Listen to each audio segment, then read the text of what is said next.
At 2:14 a.m., he finally understood why the numbers never added up. They met long before life became complicated. Back when trust was simple, loyalty was instinct, and friendship didn't need conditions. Two boys growing up on the same street, sharing the same school benches, the same cheap snacks, the same dreams that felt too big for their small world.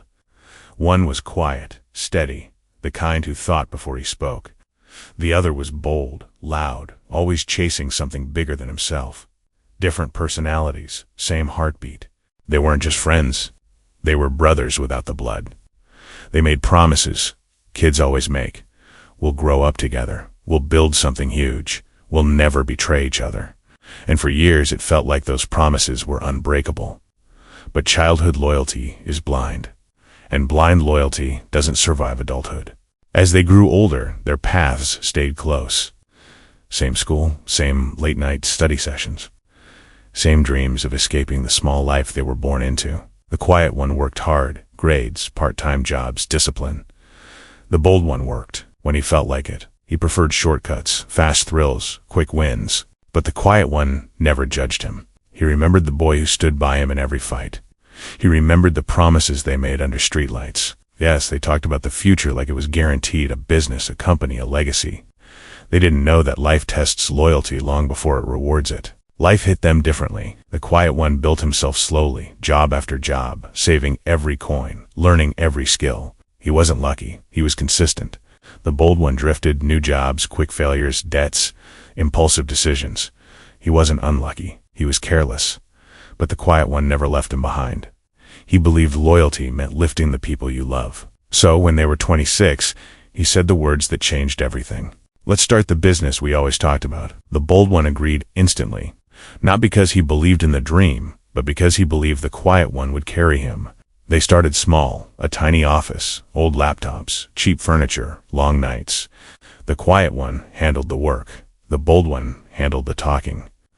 Together, they made progress. Slowly, the business grew. Clients came. Money started flowing. Their dream was finally becoming real.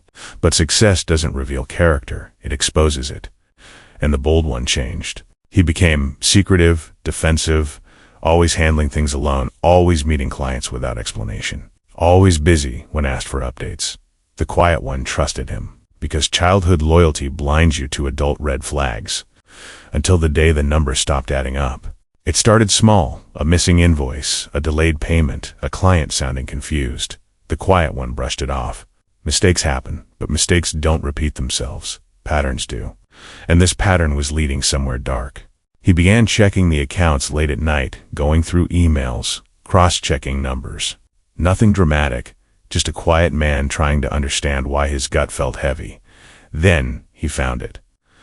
A payment from a major client, but not in their business account. It was rerouted, redirected, sent to an account he didn't recognize. At first he thought it was a banking error, but banking errors don't have his partner's name on them. His chest tightened, his hands went cold.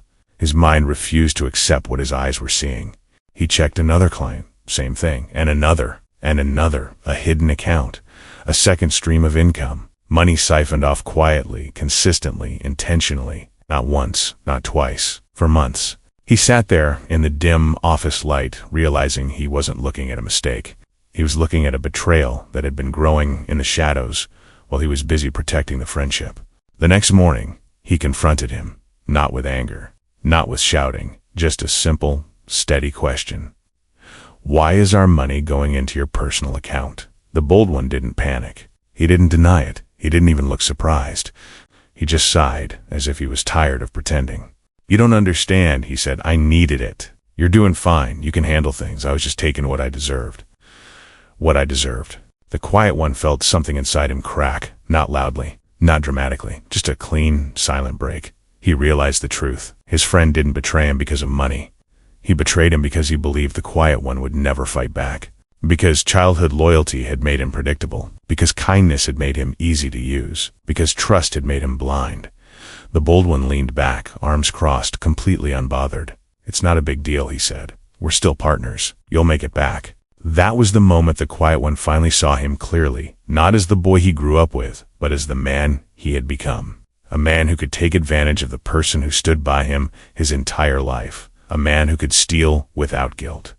A man who could justify betrayal as if it were a business decision. The quiet one didn't shout. He didn't argue. He didn't beg for an explanation. He simply said, "We built this together, but you destroyed it alone." And he walked away. Not from the business, from the person who poisoned it. He rebuilt everything without him. New clients, new systems, new boundaries, new life. And the bold one? He lost everything he stole. Because money taken without loyalty never stays long. The quiet one learned the hardest truth. A childhood friend can still grow into a stranger. And sometimes the person who knows your past is the one who ruins your future.